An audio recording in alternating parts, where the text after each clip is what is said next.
Hanny Time. A daily look at sports from our resident historian. Your sports break during your lunch break. Live from the Mercedes-Benz of Baton Rouge studios. Here's Charles Sandegriff. And we welcome you into another edition of Hanny Time, 104.5 ESPN Baton Rouge. Charles Sandegriff along with Mario Jerez and Taylor Sharp. Scott Rabley will be with us at the bottom of the hour. He's over right now. They are doing the send-off for the LSU women's basketball team. If it's anything like it was for the Southeastern Conference tournament, it was quite the pep rally and party out there. So Rab will be with us at the bottom of the hour. He's headed to Greenville as well for the Sweet 16 games. We'll do first class, second class, no class in the second segment because of that today. We start with LSU's 10-4 win last night over Central Arkansas, a win that got the Tigers to 19-2. Blake Money got to start 3 very strong innings and then ran into trouble in the fourth. It's been a long, strange trip for Money, all the way from Friday night starter to sort of forgotten guy to look like he might transfer guy to trying to find a role in this pitching staff guy. So far, what we've seen so far from Blake Money, he has been effective in shorter stretches. So it was good to see him stretch out a little bit last night. And now you're kind of getting an idea. First 3 innings were about as good as you can pitch, and he ran into trouble in the fourth. How many times do midweek games matter? The RPIs, probably not. In development, probably so. So what did you see? You saw Blake Money get to, 3 innings worth of work and then start to fade. Well, that's valuable information for the next time you've pitched him and you get to exactly that same part of his workload. You get to 3 innings, you're like, you know what, the last time, not as good. Maybe get a quicker hook on him. Not that you wanted it last night, but we're talking about the next time. These are always good learning experience. Griffin Herring, Gavin Guidry, and Sam Dutton all followed him. They pitched the next 4 1/3 innings. These 3 guys, Herring especially, probably guys that have significantly less work because of the run rule than they might have at this point in the season. Herring pitched 2 1/3 last night. He had pitched 2 2/3 the entire season to this point. Guidry had pitched 1 1/3. He pitched an inning last night, and then Dutton had pitched 2 innings going into last night. He pitched an inning. So this is one of those just hazards to your own success, right? You blew so many teams out that you essentially lost a game and a half off the schedule. You lost 14 innings.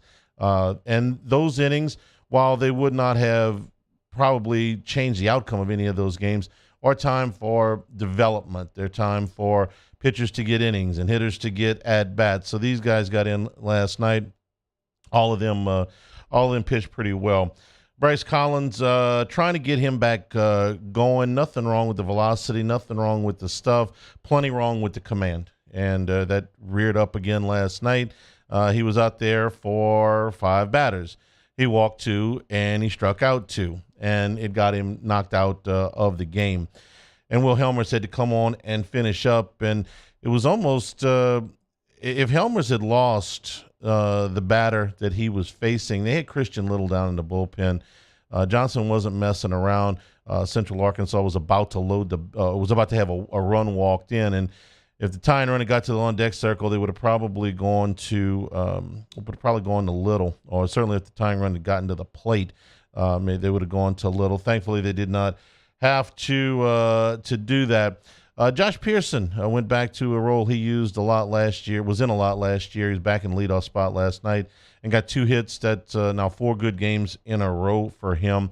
Paxton Kling got in as a late inning defensive replacement. I expect to see him back in the lineup this weekend, but maybe a little bit further down in the order to take some of the pressure off of him. Jordan Thompson hit a bomb, 3-run shot, and Alex Milazzo had a really nice night. Thought he was 1 for 3, had a solid single back up the middle, but he also had a sacrifice bunt that he almost beat out that ended up driving in a run. I don't know if he's lost weight or just maybe he's healthy for the first time in a while, but he got down the line pretty good. He almost beat out that bunt. last night. Jay Johnson on the win that sent LSU to 19-2.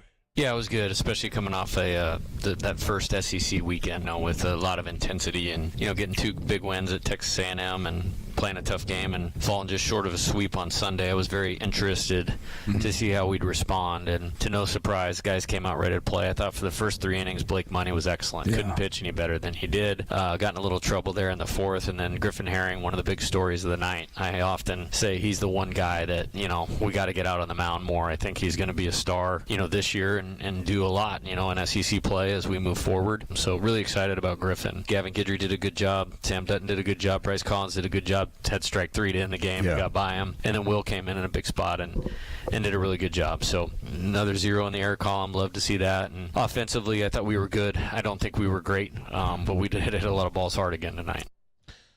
Griffin Herring, a star this year. That was interesting. They just got to find some ways to get him into games. They play Arkansas this weekend, who's ranked anywhere from 3rd to 6th, and they're 3rd in more polls than they're 6th. Man, there's a lot of college baseball polls.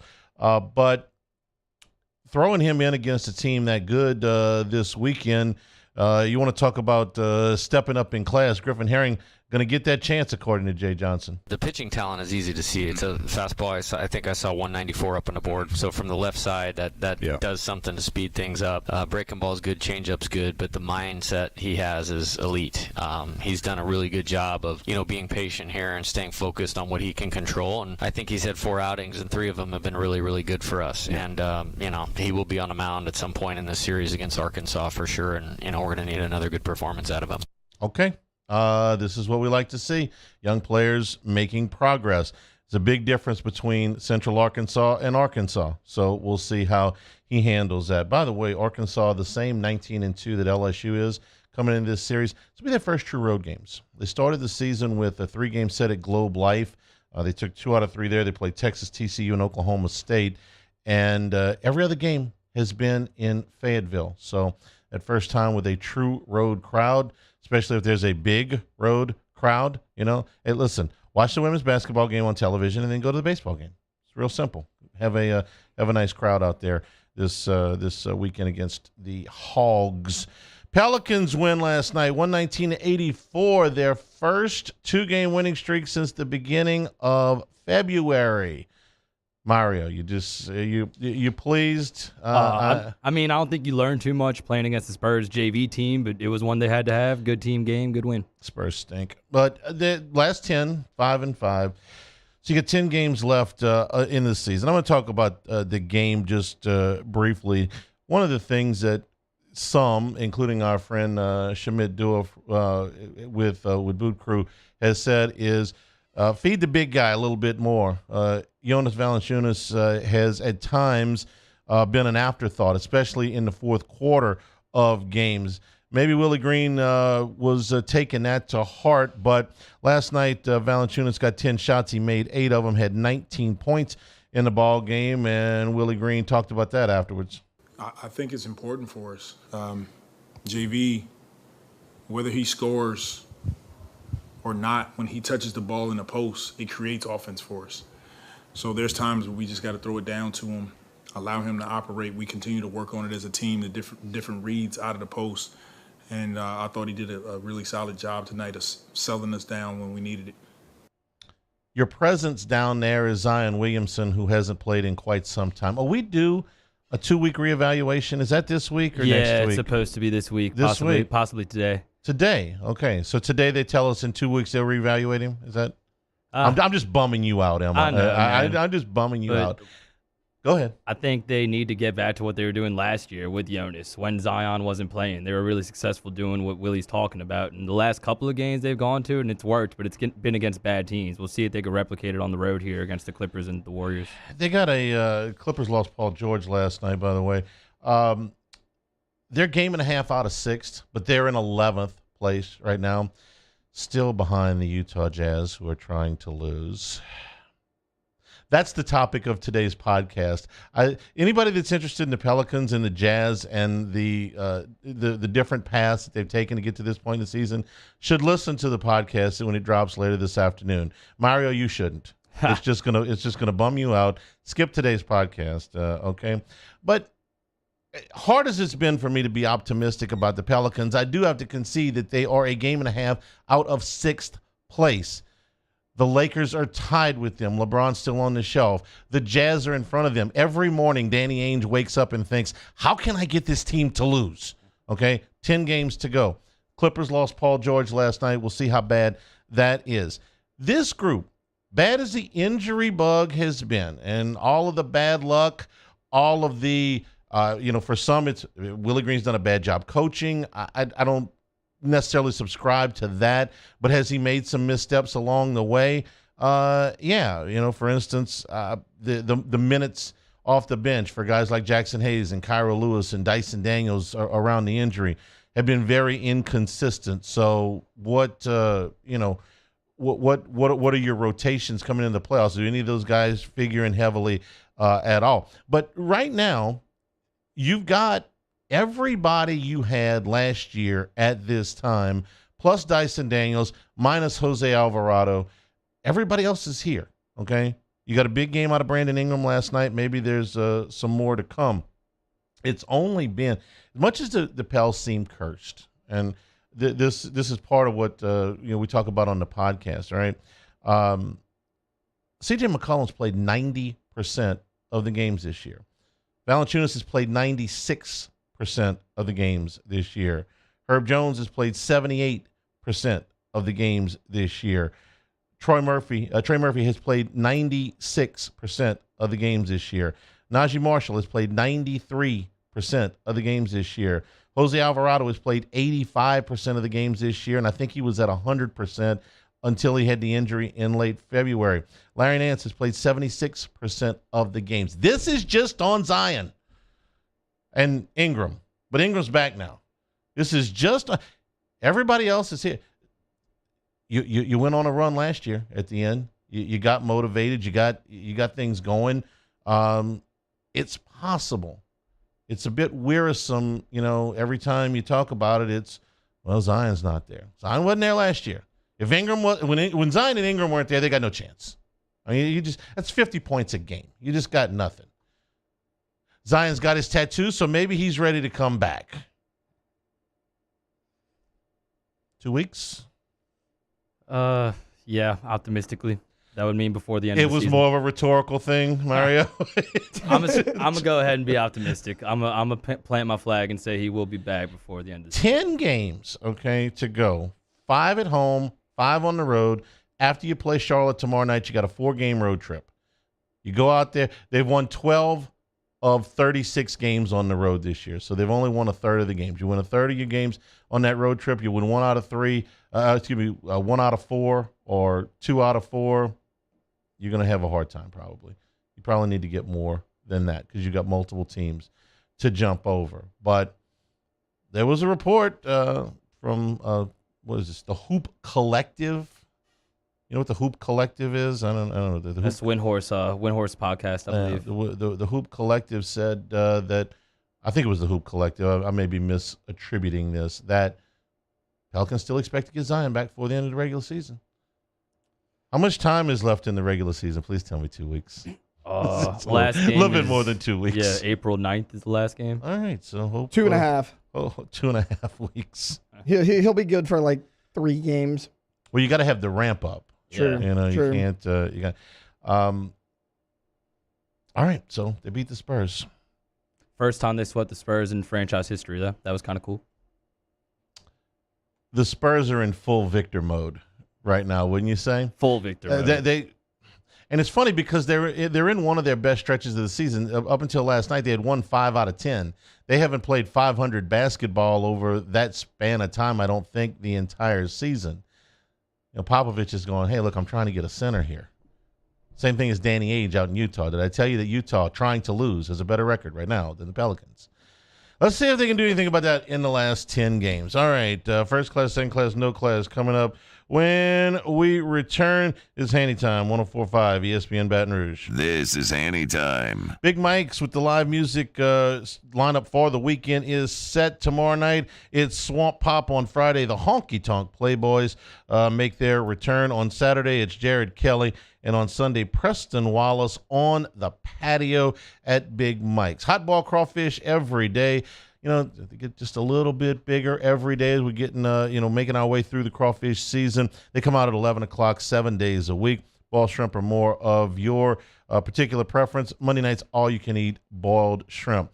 Don't forget that Big Mike's does off-site catering. And if you do want to rent one of their rooms for a private facility, they've got multiple sizes there.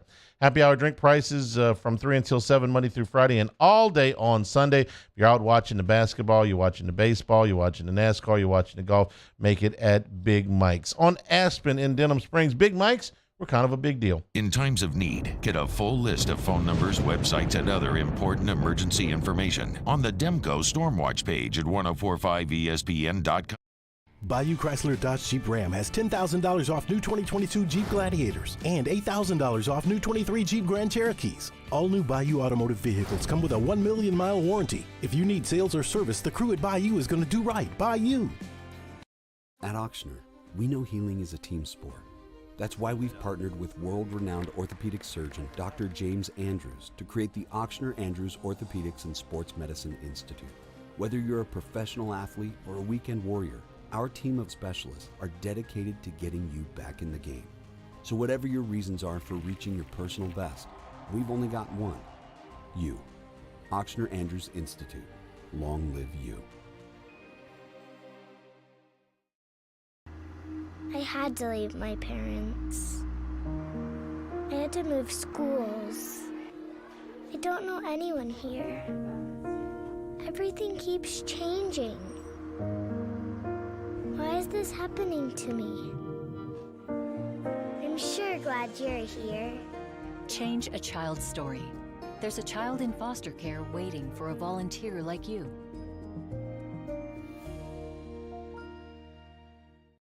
Hi, I'm Brandon Landry, founder and CEO of Walker. Hi, my name is Dr. Craig Green. This is Ryan Terrio with HUDCORoofing.com. Hey, it's Matt Moscona. No matter how big your commercial roofing job, HUDCO can help.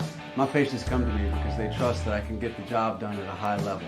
Ryan Terrio and Richard Tilley have the same level of trust when it comes to roofing. If you have a roofing issue, call HUDCO Roofing. Give us a call, 364-1007, and we'll come to your house and give you a free inspection. Gulf Coast Office Products is a nationally recognized Savin office equipment dealer based right here in Louisiana. Over 100 employees strong, Gulf Coast has the boots on the ground to support all vertical markets from education, engineering, legal, and finance. With the latest in office technology from desktop to production segment units, Gulf Coast and Savin have the perfect fit for you. Call 225-756-2644. That's 756-2644 for Gulf Coast Office Products. I've been doing business with Luba for 25 years. They're dependable, trustworthy. It's just the attention to detail with our clients. Our folks have years and years of experience. They're highly trained professionals, but many companies have that asset. What I'd like to think makes Luba a bit different is that we use those talents in a way that truly is dedicated to serving the needs of the folks who depend on us.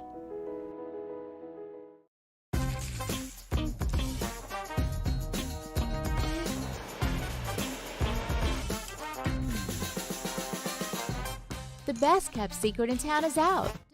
On Thursdays, OTB, March Madness is back. Sweet 16, and we got all the action for you. Plus, preview LSU, Arkansas. What are the Hogs bringing to bear? Off the bench, 7 to 10 a.m., 104.5 ESPN.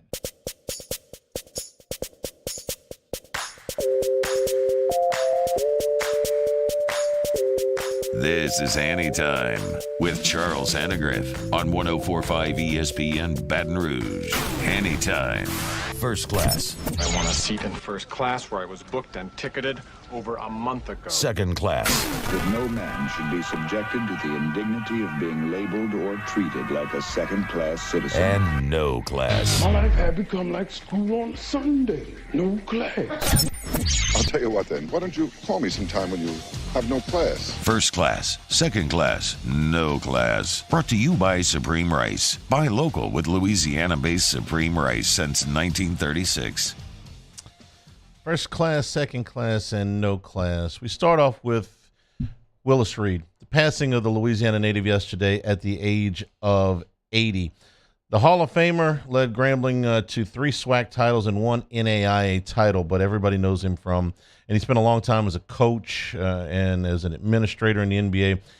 But everybody that knows about Willis Reed will immediately identify with him as the greatest Knick of all time. If you have any kind of allegiance to the Knicks, if just watching the Knicks, I mean, they're the team in New York City, right? So you have to at least pay some attention to the Knicks, even when they're terrible. Universally, the greatest player in Knicks history is Willis Reed. And New York is, again, despite the Knicks a lot of times, New York is one of the epicenters of basketball in this country. I mean, they're the great players that have come out of there and have played there. Madison Square Garden, the iconic arena. In the biggest city in the country, that is where basketball is extremely important, Willis Reed is the icon of all icons, okay? And you think about the sports heroes of that city, okay?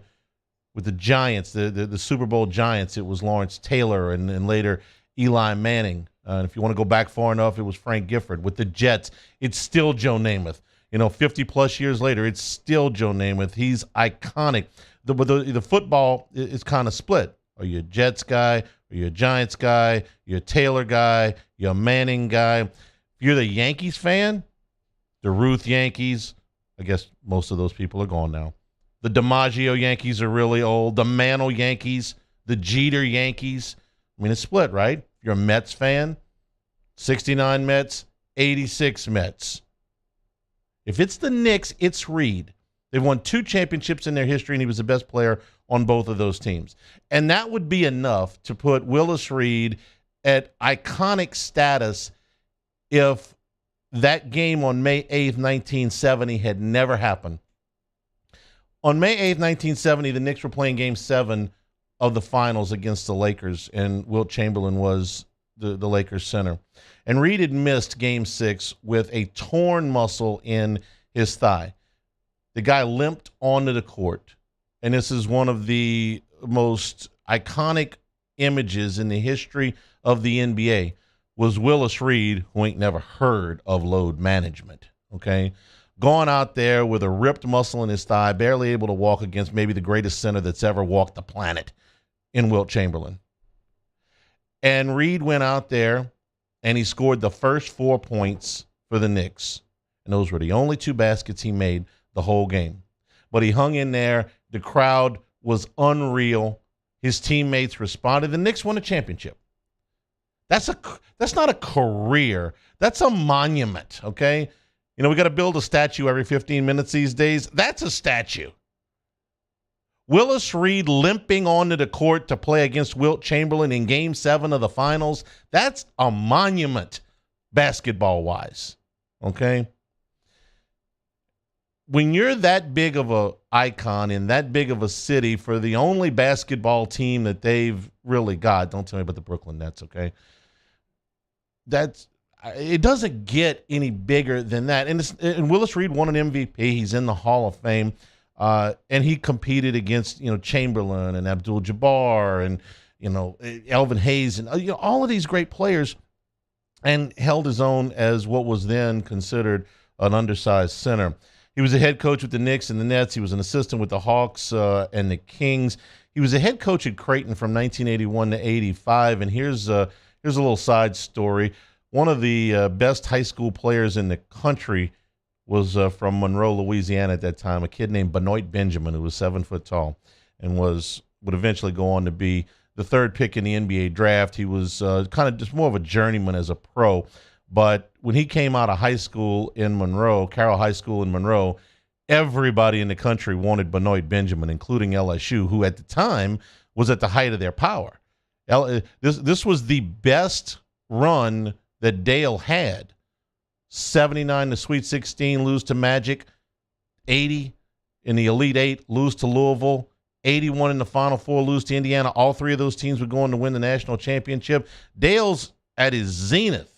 And Willis Reed came into Louisiana and got Benoit Benjamin to go to Creighton. Now, as the legend has it, Benoit's mother was quite fond of Willis Reed, but that's a whole nother story. And, well, they got Benoit Benjamin to go up to Creighton. At the time, I remember I was about 10, 12 years old. I was like, where's Creighton? Omaha. What's he going there for? But he did. Willis Reed's career is nothing short of iconic. He finished it up as a VP with the Hornets in New Orleans from 2004 to 2007. Willis Reed, the Hall of Famer, passes at the age of 80. Absolutely was a first-class player. Second class, this is good with a chance to be great. You guys are going to look at me funny here, but yesterday Auburn had their pro day. And who went to throw at pro day but Cam Newton, former MVP of the league. You know Cam Newton. Hadn't seen him in a while. Hadn't played in a game since December of 2021. Came back to the Panthers where he had all of his success in the NFL and went 0-5. By all accounts, Newton threw pretty well yesterday. He has not been healthy for a long time. So is this good with a chance to be great? Well, the workout was good. Does he have a chance to be great again in the NFL? The odds are against him.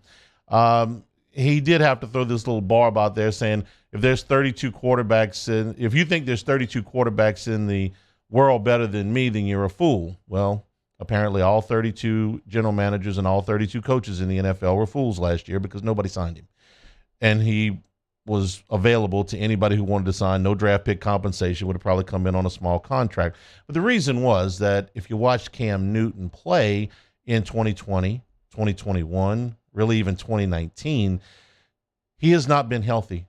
He looked, nothing in 2021 like the player that won the MVP and took the Panthers to the Super Bowl. Why?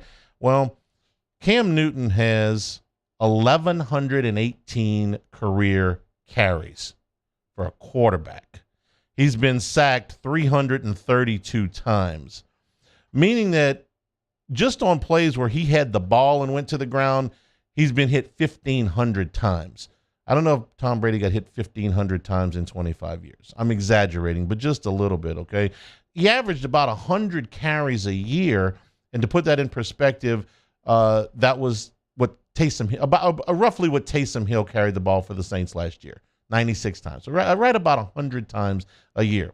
Could Taysom Hill handle that workload running the football and be your full-time quarterback? I would say not for an extended period of time. But Newton's had a year and a half off, essentially a year and a half off now. And it'll be even more than that if he goes to camp with somebody. There's enough quarterback-starved teams in the league that if I put him through a physical, I'd at least take a look. Do I have to read the list of guys that started games in the NFL last year again? Do I think Cam Newton will be a star again in the league? I do not. Do I think he'll be a full-time starting quarterback in the league again? I think the odds are really against it. If I'm one of these quarterback-starved teams, I'd take a look just in case he's healthy again. Been away from the game for a while, so good with a chance to come back. How's that for Cam Newton? No class. We go to Cincinnati, where last week the Bengals pulled off what I think is the best signing of the free agency period for any team at any position. The Bengals signed Orlando Brown, tackle late of the Chiefs, okay? Guy's going to be 27 years old. They got him on a 4-year deal for $64 million, which for a player of his caliber is underpriced, okay? Orlando Brown is one of the top dozen or so tackles in the NFL, in my opinion, anyway. Haven't watched him play. The screams of absolute joy and delight that you heard were coming from the home of Joe Burrow and probably Cincinnati fans everywhere because they finally got Jonah Williams from a position where he could get Joe Burrow seriously hurt, which he had been trying to do for the better part of 3 years. So I really should have a ceremonial first class for the Bengals. This is a hell of a sign. My no class goes to Jonah Williams, who had the nerve to go into the front office after the assignment and said, I want to be traded. Really? What do you reckon we can get for you? Because you suck. Last year, with help galore from tight ends and running backs, he gave up 9 sacks, and I can't even tell you how many different ways Jonah Williams almost got Joe Burrow crushed. Spin move, power move, swim, whatever it was, you could get by Jonah Williams. How many times, if you watch the Bengals, and I do, 'cause I like Joe Burrow, how many times do you see him go back there and have absolutely no chance? Okay? Joe Burrow gets rid of the ball at the second fastest rate in the NFL, and he's still getting pummeled because this stiff is playing left tackle. Not anymore. So the Bengals say, you know what, we got some money in you. Maybe we can move you to the right side. Maybe you won't be quite the liability over there. Jonah Williams said, I don't want to play right tackle. And the Bengals probably said, you know what, you're right. You suck over there too because your feet are atrocious. Maybe we can move you inside the guard. Maybe we can salvage your career. Jonah Williams said, no, I don't want to do that either because, well, I'm not going to make as much money over the course of my career as a guard than a tackle. Clearly oblivious to the fact that he can't play tackle in the NFL. So he asked for a trade. And the Bengals, at the moment, are still waiting by the phone because the rest of the league knows what the Bengals know and should have known 2 years ago, which I know, which our secretaries down the hall who don't know whether a football's blown up or stuff also know, which is that Jonah Williams sucks as an NFL tackle. First class to the Bengals for finally replacing that stiff. No class to him for not realizing, you know what, maybe I should try another position. Maybe if I went to guard, I could play a little bit longer. All right, so now I got one for you guys. I didn't know quite where to put this, so I'm gonna let you guys vote. All right, John Morant, and this is not going where you think it's going with the whole gun thing. This is about John Morant's contract. Okay, he and Jaylen Brown both have clauses in their contract, and these are fairly common clauses for stars in the league, that if they make an all-NBA team or if they were to win the Defensive Player of the Year or the MVP, they get a bonus. All right. This is going to go a long way towards determining whether Jaylen Brown can stay with the Celtics or not. But for Morant, it's different because he's still on the contract extension he signed off of his rookie deal that guarantees him $192. If John Morant makes all-NBA, first team, second team, third team, bonus is $39.2 million. I mean, that's real money, even for superstars. I mean, we're talking about some serious cheese here. So, do we put John Morant's bonus in first class because he had to earn it? Second class because it's voted on by the media with, a real chance for bias? Or no class because this dummy pulled a gun out in a strip club and may have cost himself $39.2 million. Ooh, man, that's a good one. Because he was going to make it, okay? Yep. These 8 games that he lost in the thing, if he doesn't miss those 8 games, if he just plays his normal game those 8 games, he's making one of those first 3 teams. So where does it go in? First class, second class, or no class? I'm going no class for the reason you just said. I mean, not only is he missing games, he's missing out on $39 million. Potentially. No class. Potentially. Yeah, potentially. All right. I'll go second class, give Ja a little bit more benefit of the doubt. But I have always found it interesting that all NBA teams, which are decided by media, play such a big part in these contracts. Like, that might be a conflict of interest or something. Like, ask Klay Thompson. Yeah, exactly. This cost him a fortune. Not a small fortune, a large fortune. I remember that. If I were a player and my agent said, hey, let's put this in the contract, I'd be like, no. Because somewhere out there, somebody might not like me, and that goes on. Shouldn't, but it does. Like, no. You can put all the incentive bonuses you want in my contract if it's tied to my play on the floor, but not somebody else's opinion of my play on the floor. All right, we'll take a break. Scott Rabelais, when we come back, headed to Greenville with the LSU women's basketball team. This is Hanny Time, 104.5 ESPN Baton Rouge. This is Hanny Time. Supreme Rice and SupremeRice.com. You know, you're getting some people together for the weekend. Watch the games, the NCAA tournament. We got Easter coming up. You're making anything with rice, make it Supreme Rice as Lent winds down. Some great options to pair from a seafood standpoint, shrimp and crawfish that you can make. Gumbos, etouffees, stews with Supreme Rice, whether it's the brown, the long grain, the medium grain, or the jasmine Supreme Rice, a perfect complement to any meal. It's easy to get all your AG food stores, your Walmart neighborhood stores, your Rouses, and you're going to be supporting our Louisiana farmers at the same time. Louisiana farmers in Crowley and Southwest Louisiana have grown, milled, and processed Supreme Rice since the 1930s. So pick some up today. More information and some great, unique recipes, go to SupremeRice.com. Our listeners fire off their opinions on the JimsFirearms.net hotline at 499-1045. Keep listening for your next chance to shoot us your thoughts with the JimsFirearms.net hotline on 104.5 ESPN Baton Rouge. Electricity is all around us, and our families depend on it.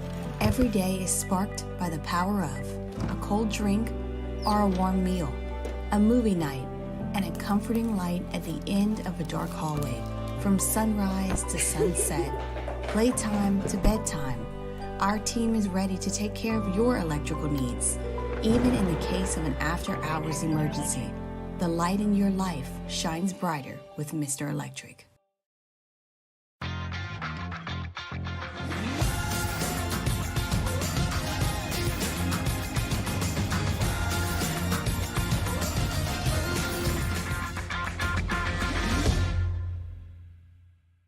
Bayou Ford has $10,000 off MSRP on select new 2022 Ford F-150 trucks. $10,000 off plus 0% financing. And all new Bayou Ford vehicles come with a 1 million mile warranty. The crew at Bayou Ford is going to do right by you.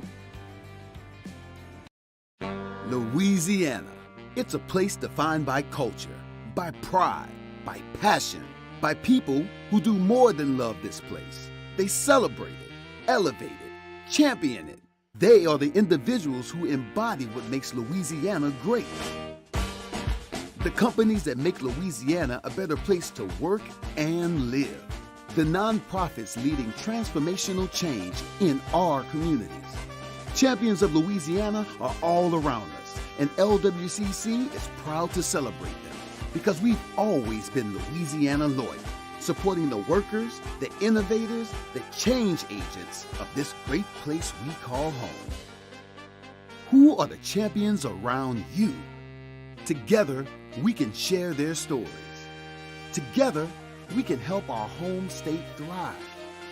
Together, we are Louisiana loyal. Always.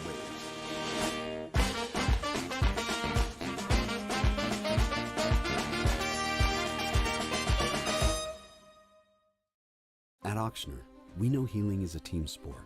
That's why we've partnered with world-renowned orthopedic surgeon Dr. James Andrews to create the Ochsner Andrews Orthopedics and Sports Medicine Institute. Whether you're a professional athlete or a weekend warrior, our team of specialists are dedicated to getting you back in the game. So whatever your reasons are for reaching your personal best, we've only got one. You. Ochsner Andrews Institute. Long live you. I had to leave my parents.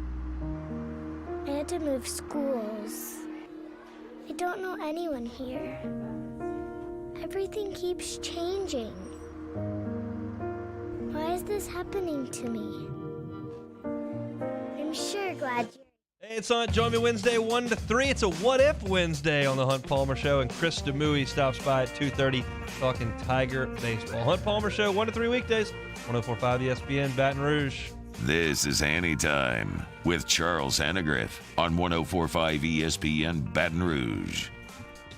LSU women's basketball team with a send-off to Greenville, South Carolina. They will play Utah at 4 o'clock on Friday afternoon, the Sweet 16 of the NCAA tournament. Scott Rabelais was there, and he's about to head out to South Carolina himself. Rabs, how you doing?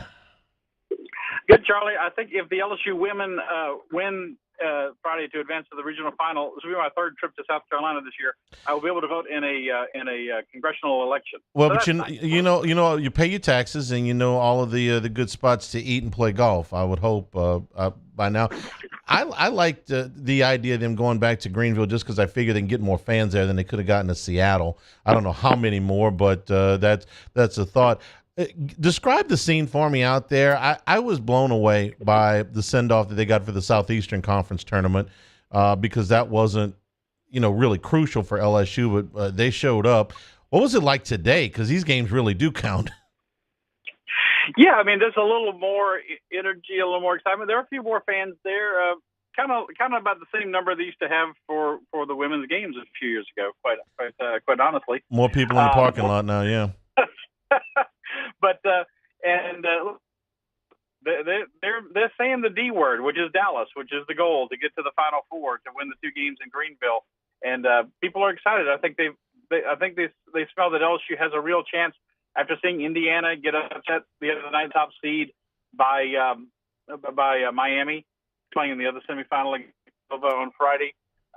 The winner of this LSU Utah game is probably the favorite, and LSU is the favorite in that game by 5 points. So people are excited. It's like I can't be a fan, and I'm not being a fan, but it is nice to see LSU women's basketball relevant again because for so long it was, under Sue Gunter with all the great players they had and the great teams and the 5 straight Final Fours and all that. It was relevant, and it went away for about a decade, and now it's back in, and maybe dare we say in terms of fan interest better than ever. You could make that argument.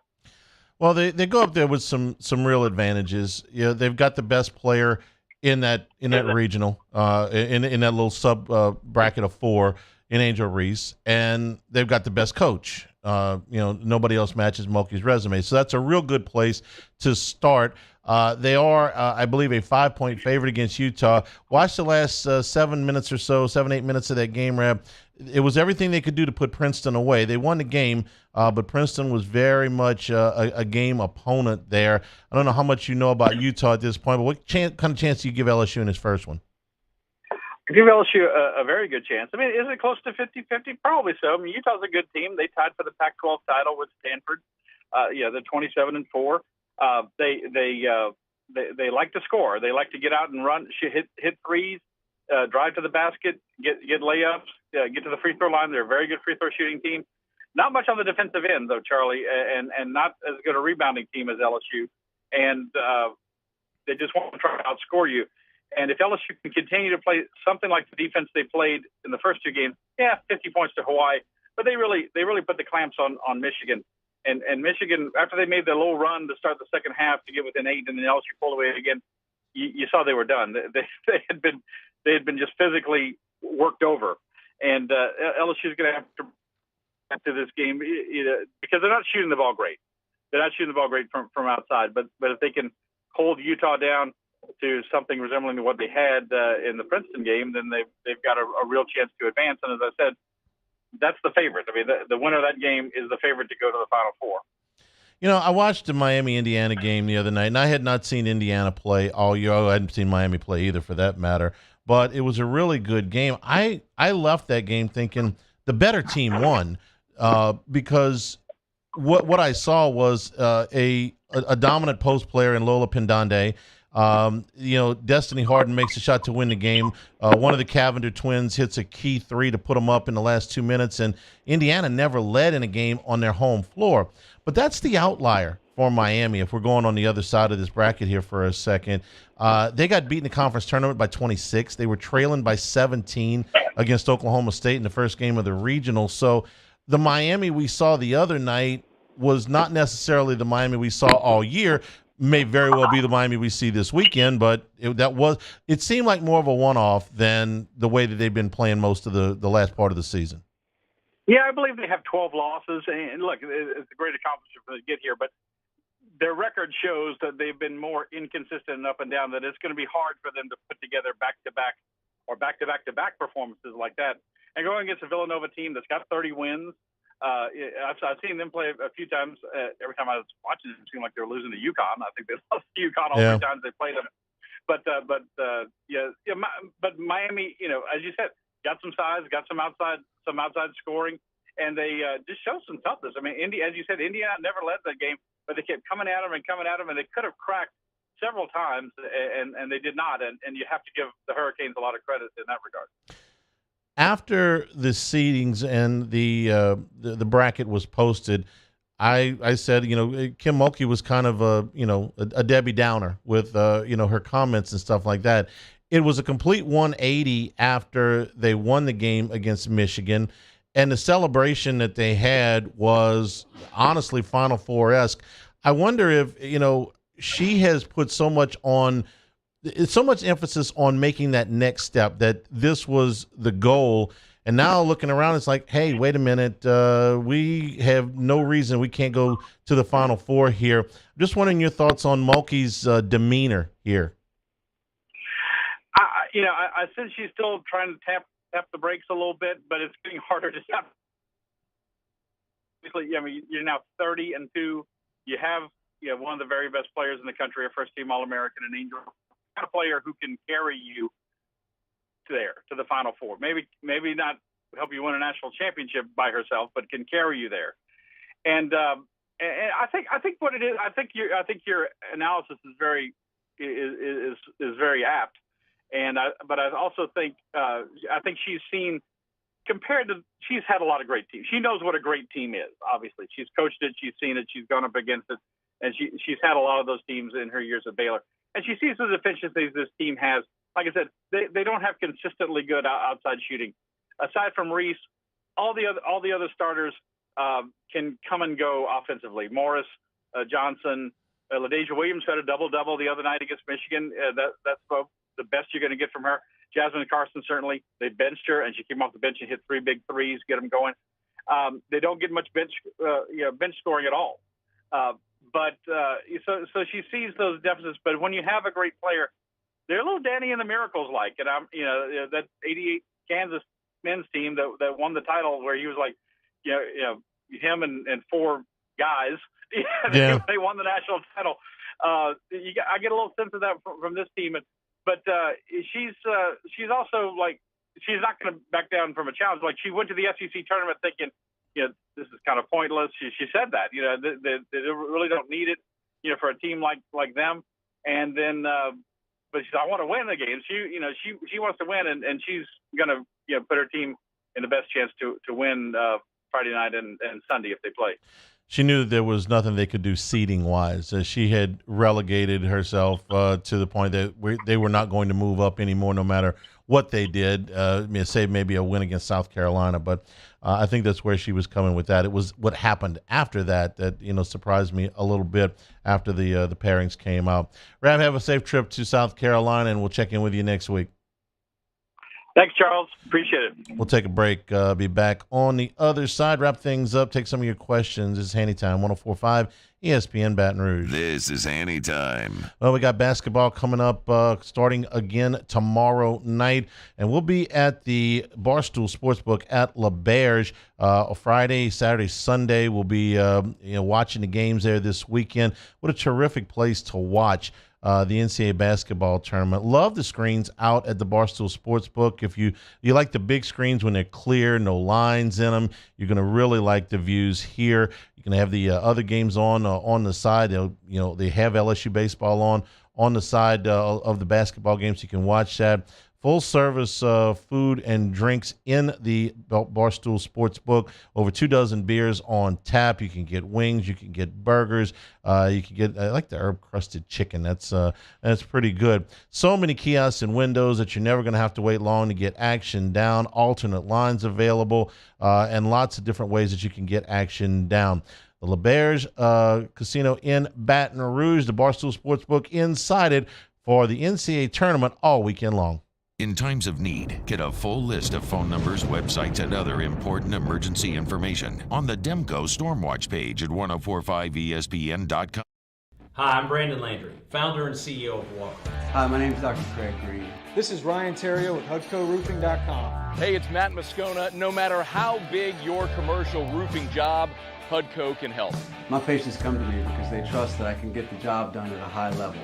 Ryan Terrio and Richard Tilley have the same level of trust when it comes to roofing. If you have a roofing issue, call HUDCO Roofing. Give us a call, 364-1007, and we'll come to your house and give you a free inspection. Gulf Coast Office Products is a nationally recognized Savin office equipment dealer based right here in Louisiana. Over 100 employees strong, Gulf Coast has the boots on the ground to support all vertical markets, from education, engineering, legal, and finance. With the latest in office technology, from desktop to production segment units, Gulf Coast and Savin have the perfect fit for you. Call 225-756-2644. That's 756-2644 for Gulf Coast Office Products.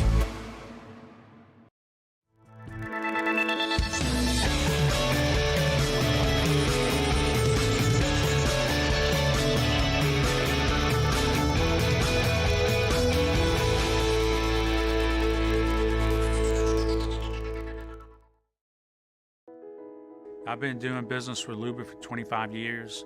They're dependable, trustworthy. It's just the attention to detail with our clients. Our folks have years and years of experience. They're highly trained professionals, but many companies have that asset. What I'd like to think makes Luba a bit different is that we use those talents in a way that truly is dedicated to serving the needs of the folks who depend on us. Louisiana. It's a place defined by culture, by pride, by passion, by people who do more than love this place. They celebrate it, elevate it, champion it. They are the individuals who embody what makes Louisiana great. The companies that make Louisiana a better place to work and live. The nonprofits leading transformational change in our communities.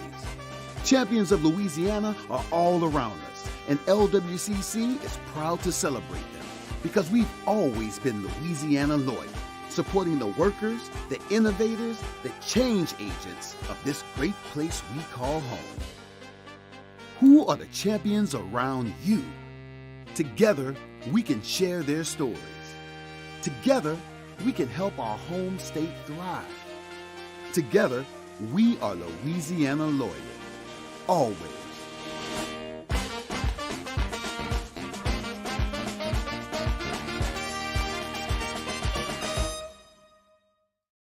At Auctioner, we know healing is a team. Matt Moscona inviting you to join us for Wednesday's Hump Day AFR, presented by Pluckers. LSU national champion gymnast Haley Bryant will join us on the show. We'll recap LSU Central Arkansas in baseball, and it's a Whiskey Wednesday. Join us, 104.5 ESPN Baton Rouge.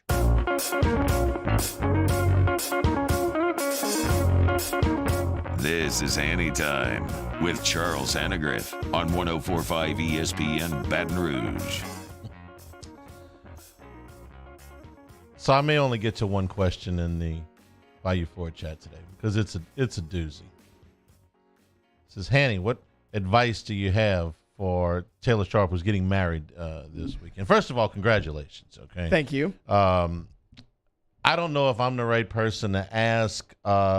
Look, some of the advice they gave me earlier, yours is going to be better. Let me tell you that I do the best I can. That's how I keep it in my head. You're going to screw up at some point. Okay, it's just how it is, man. I mean, you go out there, you're gonna hit some bad golf shots. You're gonna make some missteps. Occasionally, hopefully, only occasionally, you'll say something like, immediately in your head, you go, "Boy, that was dumb. I shouldn't have said that." So my first piece of advice was think it through, especially if you're emotional for whatever reason. Okay, think it through. It's always better to be quiet than to say something that you will later have to go back and try to undo. Okay, so that would be my first piece of advice. I'm going to struggle with that part. Yeah, most of us do. Okay, I'm just telling you. If I could take all my own advice, I'd be the perfect husband, which I am far from it. Okay. Yeah. Second thing, be aware of important days. Okay, this is birthdays, this is anniversaries, but this is also things like Valentine's Day and eventually Mother's Day. go somewhere and put in there maybe the day you met or your first date or something like that. At some point, your spouse will tell you, "Oh, you don't have to do nothing for that. Oh, I don't want to make a big deal of it." She's lying to you. Okay, so and I'm not saying you have to get extravagant gifts or anything like that, but you do have to make an effort. If a Valentine's Day comes and goes and you don't get her a piece of jewelry or something like that, that's fine. But you got to do something. It has to be something that you put some effort into. And a lot of times, it's not really about what you spend on something. It's, hey, you know what? You said that you wanted to go eat at this place, or you wanted to go there, or you want to go visit, or something, okay? You better acknowledge it. Don't forget these. Put it in your phone. Write it on a calendar. Tattoo it to your forearm. Don't forget one of those days, okay? And the last thing I would tell you is every now and then, surprise her, okay, with something, all right? It doesn't, it comes look, flowers after you screw up, you're doing nothing more than just, you're painting. Band-Aid on a bullet wound. Yeah, you're painting over the mold on the wall, man. You got to go. If you bring the flowers on just a random Thursday, every now and then, okay, or, honey, I picked us up something to eat on the way home without asking, okay, goes a long way. That's all I'm saying. I appreciate the advice. Look, and you're roll with it, because there are going to be times where you will screw up, and sometimes the best thing is just, honey, you were right, whether that's the case or not. All right, for Mario Jerez and the soon-to-be wed Taylor Sharp, I'm Charles Hanniger saying thank you and good afternoon. Stay tuned for Hunt Palmer, also happily married, on 104.5 ESPN Baton Rouge. This is Hanny Time. Acura and Infiniti of Baton Rouge. Right now, Infiniti Pre-Owned wants to buy your vehicle. It takes less than 15 minutes to get a quote on your vehicle, and you'll find out exactly what it's worth. At that point, if you want to sell it to the dealership, you can. If you want to trade in on another model, or if you just want to see where the market is for your vehicle, they can do that for you. If you do get into the Certified Pre-Owned program, there's so many benefits to it. First of all, you're going to be able to get, the price that you want. Maybe a new car is not in your budget. You're going to be able to tell them the mileage specifications, the age specifications, what you want, be able to fit your budget. Years worth of prepaid maintenance on your vehicle, as well as roadside assistance and a courtesy car when you do have to bring your vehicle in to be serviced. Transparency in pricing. Just had another great buying experience at Acura and Infiniti of Baton Rouge. There it is, the extra mile.